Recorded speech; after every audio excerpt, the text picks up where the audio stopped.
Faleminderit përveç se që pajtohem me secilën fjalë që e tha kryetari i LDK-s, dua po ashtu që edhe një herë ti falenderoj të gjithë qytetarët e Republikës së Kosovës për krahjen që na kanë dhënë në këto zgjedhje, të cilat përkundër kohës tepër të shkurtë që kishim në dispozicion për fushat dhe për ta prezantuar vizionin ton, e rritën LDK-n apo bazën elektorale për rreth 34%, apo tani jemi në 20 mandate, apo me 5 pikë përqindje, që është rritja më e madhe që ka pasur cili do subjekt politik që ka garuar në këto zgjedhje.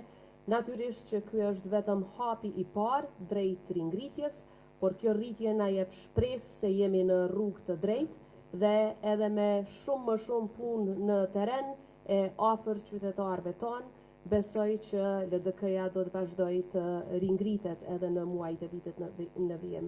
Dua t'i falenderoj po ashtu të gjitha institucionet që kanë qenë të angazhuara sot gjatë ditës për një organizim të rregullt dhe pa asnjë incident të procesit zgjedhor.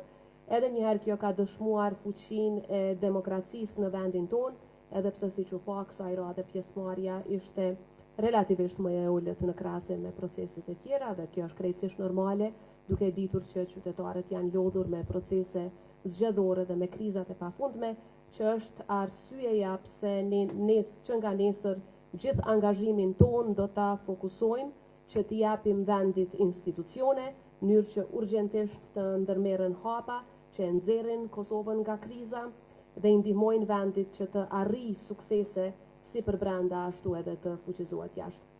Qytetari nëpërmjet votës së vet ka ndihmuar që të ribalansohet skena politike, nëpërmjet votës së vet i ka ndihmuar demokracisë, që ka qenë pikrisht thirrja jonë për gjatë kësaj fushate, dhe siç e tha edhe kryetari i LDK-s, njëkohësisht ka ndihmuar që të refuzohet përçarja dhe të pranohet koncepti i bashkimit si vizion, i cili duhet të qohet përpara edhe nga ne, por edhe nga gjithë qytetarët e Kosovës. Siç e thash, ky është vetëm hapi i parë, është një hap jashtëzakonisht shpresdhënës për ne, me punë të vazhdueshme afër qytetarëve tanë jemi jashtëzakonisht optimist pas këtij rezultati. Koha e ringritjes vetëm se ka filluar dhe nuk ka asgjë që e ndal.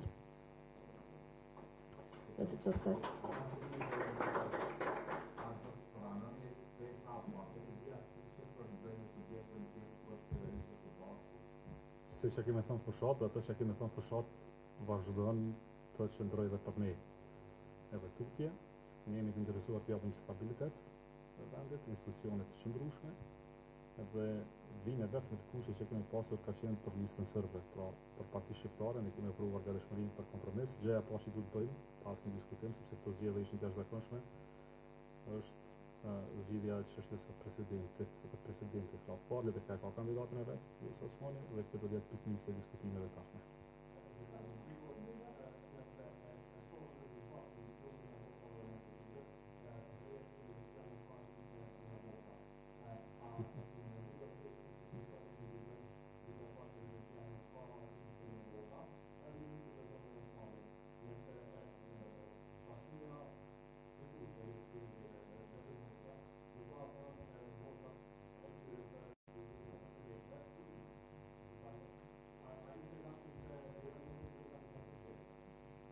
E para në klasë 5 të mësojmë 13, 18. Nuk e di çfarë rriti ju sheni, po na shojmë 13, 18, 20 mandate. Prandaj me krenari më të madhe jam i lumtur që kemi nisë projektin e bashkimit, kemi punë shumë. Për një muaj kohë fushat, ky rezultat është i shkëlqyeshëm, sikur çdo parti tjetër të rritej bazën e vet, siç ka bërë LDK-ja, besoni do të meritonte vlerësimin më të lartë. Prandaj rritja jonë është motivi më i madh që kemi sot. Edhe një herë 13, 18. Jo sa. Edhe pajtohem që tash duhet grafemi edhe hapësirë. Lëvizja vetëvendosje nuk ka asnjë arsye që ta refuzoj emrin tim për presidente të shtatë të Republikës së Kosovës. Kaq është përgjigjja ime. Urdhënoni, vetëm zonja aty ishte mbrapa që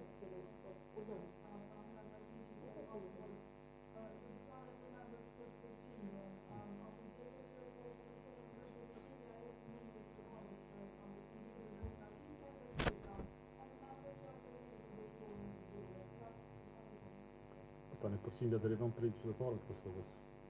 Për ata që kanë dalë në vota, që kanë vendosur një demokratike për Republikën e Kosovës, do dëshirojmë të ishte më lartë. Do punojmë të jetë më lartë, jemi të bindur se kemi një tavë më të mirë përpara për ta bërë më lartë, por edhe kemi kështu të gjitha ëndrat e shurjes së LDK-s, së përpjekjes së LDK-s, të përfundimit të LDK-s në mënyrë kanë marrë fund. LDK-ja është e fortë.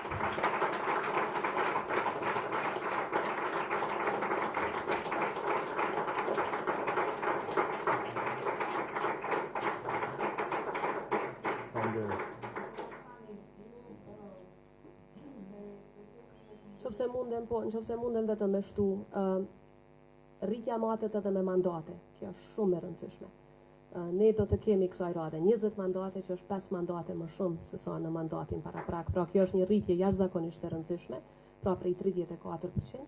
Dhe në të njëjtën kohë, ende nuk janë numëruar votat nga mërgata jonë, ne jemi shpresë plot që do të kemi një rezultat jashtëzakonisht të mirë, dhe kur numërohet totali edhe në vota, pra Lidhja Demokratike e Kosovës do të ketë një rritje goxha të konsiderueshme dhe do të jetë vetmja në fakt që ka rritje në votë totale, rritje në pikë të përqindjes, rritje në përqindje bazë, rritje në mandate. Pra e vetmja parti që në të gjitha aspektet, kudo që e marrni, ka rritje.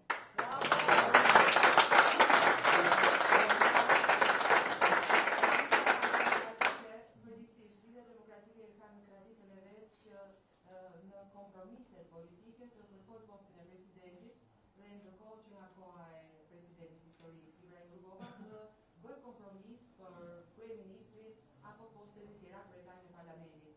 Apo ndiqni ju dhe në fakt vjen për ju pyetja, por edhe për ju zotja Fizhiku. Apo ndiqni të njëjtën traditë, pra Lidhja Demokratike kërkon postin e presidentit me ju dhe ndërkohë është e gatshme të bëj kompromis për kryeministrin, kryetarin e parlamentit, sepse janë paketa, ne i kemi të gjitha me ushtrues detyre në Kosovë. A do të zgjidhen një herë është të gjitha? Janë dy çështje që do të ja ti përmend këtu e para. Këto zgjedhje janë bërë për shkak të dështimit të partisë së parë që të arrijë kompromis rreth zgjedhjes së presidentit. Pra këtu në fakt janë zgjedhje për president. Hera e parë në historinë e Kosovës që vendi ka shkuar në zgjedhje për shkak të një dështimi të tillë. Pra në esencë ky është prioriteti numër 1 edhe për shkak se kushtetuta dhe aktgjykimi i gjykatës kushtetuese krijon një urgjencë të tillë. Nëse nga dita e konstituimit të kuvendit ne nuk kemi president për 60 ditë, vendi automatikisht do të shkojë në zgjedhje dhe nuk do të ketë fare rëndësi a kemi qeveri, a kemi kuvend konstituar, sa i kuvend do të shkojë në shtëpi përsëri pas pak ditësh. Prandaj edhe nga aspekti kohor, edhe nga aspekti urgjencës kushtetuese dhe krijimit stabilitetit politik në vendin tonë, është e domosdoshme që kjo të jetë çështja e parë në rand të ditës dhe jo të shtyhet në mënyrë që pastaj gjithçka të lihet për 24 orëshin e fundit. Sa i përket temës që ju e ngritët, keni të drejtë që tradicionalisht LDK-ja i ka dhënë rëndësi të madhe këtij institucioni, për shkak se është institucion ku edhe determinohet mbajtja e balancave demokratike në shtetin tonë, është institucion ku determinohet mbrojtja e demokracisë në vendin tonë, dhe është institucion ku mbrohet integriteti, digniteti i qytetarëve, uniteti i popullit, por po ashtu aleancat të cilat i kemi të shenjta dhe ekzistenciale. Dhe ne nuk mund të pranojmë një institucion që është më pak i fuqishëm se sa vizioni që e ka ndërtuar presidenti Rugova për atë institucion. Zonja Osman, cili do të jetë rrugtimi i politikës së zgjedhjes të zgjedhjes në presidentin dhe zoti Avxhiku janë zgjedhjet e treta që LDK-ja dhe partia e tretë, nëse kupton se kemi rritje të mandateve, rritje të mandateve nga partitë të tjera. A do të merrni përgjegjësi për këtë çështje? Nuk besoj që rritje të mandateve ka ditur sa për LDK-ja. Është e pasur, mësoj pa është rezultatet partia që i ka pas përgjë që ata pesë që shtarë dhe të tjera, po ne kemi pas rritje proporcionalisht shumë të lartë. Mendoj që kjo rezultat është refleksion i punës së madhe në përgjithësi. Unë ka përthënë që LDK qenë në një rezultat të rëndë dhe vjetor, po dhe në vitën 2021 që është përsëritur, jemi ngritur një herë, kemi rënë, tash e kemi kthyer edhe një herë. Kjo pas solide për vazhdimin e angazhimit tuti dhe jemi mirënjohës për këtë rezultat. Sa njëjmë si të tillë, e ushqejmë si të tillë, do të angazhohemi në këtë rezultat të tillë. Natyrisht, do të punojmë që të kemi rezultate më të mira, kjo është.